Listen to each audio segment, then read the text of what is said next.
Hello students, this is your homework for week 13 and it's on the past tense. It is due November 26th.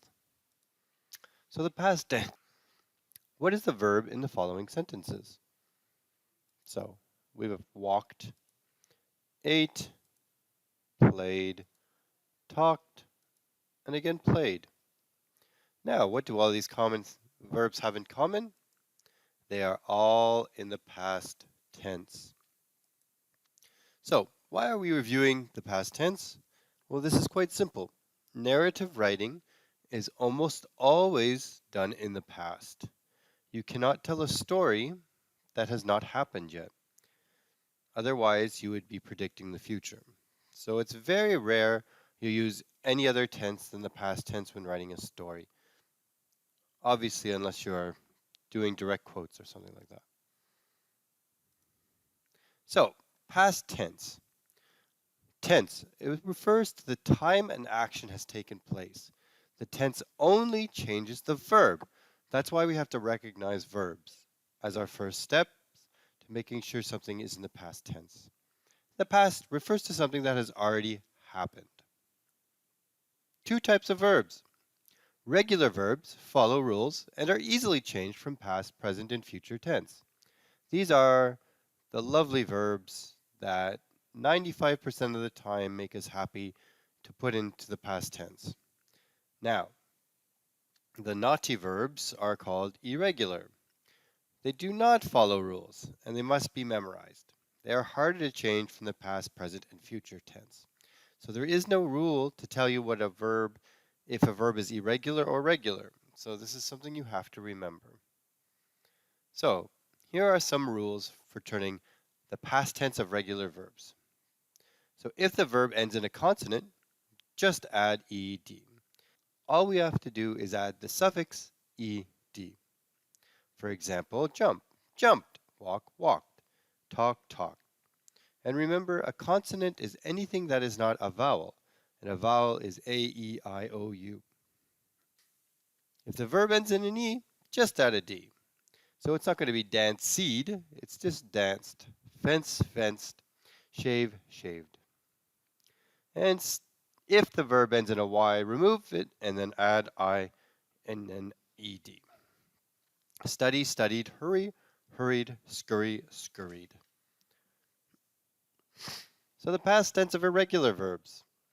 Here are some of them. There are many more. Well, why? Why is it like this? Unfortunately, English is a mixture of many different languages. So somewhere along in the history books, they decided that some words didn't sound right, so they just changed them. And that's why we have to memorize them. Okay, here we go.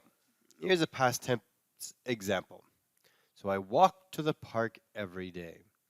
Here's my little friend, and he's walking to the park. So first step, identify the verb that changes. Because there are sentences, especially complex or compound sentences, that have two verbs in them. So you have to identify the verb that will change. In this case, it is walk. Figure out if the verb is regular or irregular. This one is regular. And then change the verb into the past tense. So I walked to the park, and I just put in yesterday for more clarity.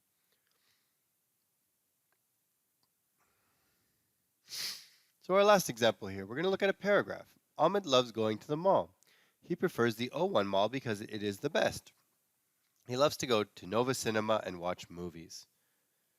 So first we have to identify the verbs that are going to change. So loves, prefers, loves again, and is. Identify if they're regular or irregular. Three of them are regular, one of them is irregular. And then change them. So Ahmed loved going to the mall. He preferred the O1 mall because it was the best. He loved to go to Nova Cinema and watch movies. So again, we don't say he loved to go to Nova Cinema and watched movies. So we only have to change the main verb that is determining what is going on in the sentence. So there you have it. This is a very quick review on the past tense. We're going to, oh wait, Unfortunately, there is one additional rule here. So two-syllable.